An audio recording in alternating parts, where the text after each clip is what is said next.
Bhandara, Amravati, नांदगावचे visual आपण पाहतोय, ही दृश्य आपण पाहतोय। ठिकठिकाणी मोठ्या स्क्रीन लावून या सामन्याचा आनंद लुटण्यात आलेला होता। आबालवृद्ध हे सगळ्या जल्लोषात सहभागी झालेले आहेत।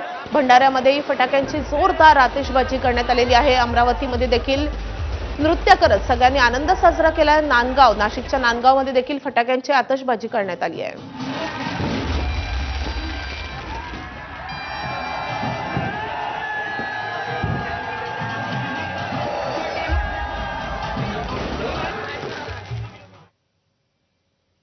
अनेक शहरांमध्ये चौकात टीम इंडियाच्या विजयाचं सेलिब्रेशन होत असताना मुंबई विमानतळावरही जल्लोष पाहायला मिळालाय।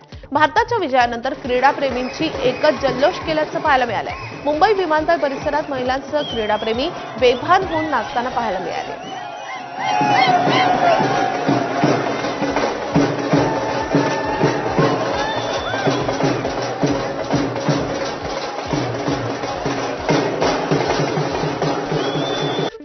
अहमदाबादच्या नरेंद्र मोदी स्टेडियम बाहेर देखील भारतीय संघाच्या विजयानंतर लोकांनी जोरदार सेलिब्रेशन केले। सामना पाहण्याची इच्छा असतानाही तिकीट न मिळालेले, तसंच तिकीट महाग असल्यानं प्रत्यक्ष स्टेडियमवर जाऊन सामना न पाहता आलेल्यांनी स्टेडियमच्या बाहेर मात्र भारताच्या विजयानंतर जोरदार आनंदोत्सव साजरा केलाय।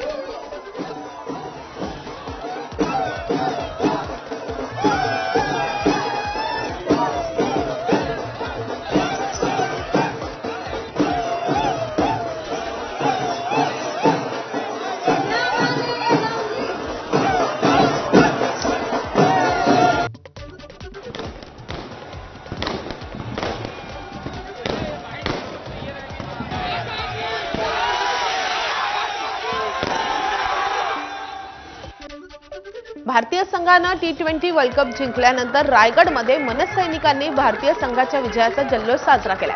मनसे अध्यक्ष राज ठाकरे यांच्या पत्नी शर्मिला ठाकरे आणि अमित ठाकरे यांनी पदाधिकाऱ्यांसोबत अंतिम सामना पाहण्याचा आनंद लुटलाय। भारताच्या विजयानंतर हाती तिरंगा घेत विजयाचे सेलिब्रेशन करताना शर्मिला ठाकरे आणि अमित ठाकरे पाहायला मिळाले। मनसैनिकांकडून सामना पाहण्यासाठी खास स्क्रीनचं आयोजन करण्यात आलं होतं। आयसीसी चॅम्पियन खेळाडू